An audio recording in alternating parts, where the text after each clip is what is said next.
Today we had a pre-budget discussion held by the FABC. For the year 2012-13, the budgets being presented by the state governments in the scenario of economic downturn being faced by the major world economies. And in this context, the AP government is also going to present the budget very shortly. So this will have the impact on the budget provision. For the past 3 years, Andhra Pradesh has been presenting a budget of above 1 lakh crore rupees. During 2009-10, 1 lakh 3,000 crore budget was presented, and again 1 lakh 13,000 crore budget was presented in 2010-11, and 1 lakh 28,000 crore budget was presented in 2011-12. But when we see the accounts for the 2009-10, actually the actual expenditure is only 85,000 crores. That means nearly 17,000 crores deficit was there in the budget.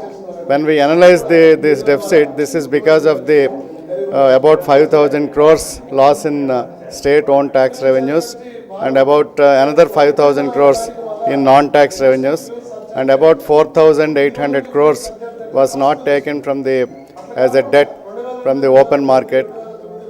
So because of this, there was a loss. But overall plan budget, we see that there is nearly 15,000 crores was not spent during that year.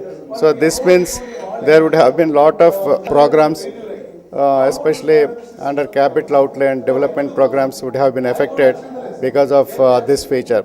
We have yet to see what would be the actual expenditures for 2010-11, which would be revealed in the next budget of 2012-13, when the audited accounts will be presented in the State Assembly. So if we see the scenario of AP, the Reserve Bank of India, they have given a report on the performance of various state budgets. If we look at that, AP has been progressively showing a very good tax revenue and non-tax revenue receipts when compared to other states. But when these allocations, when they are made, they are not being utilized for the appropriate schemes. The allocation and the priorities fixed by the AP government are not for the really required sectors for the overall development of the state.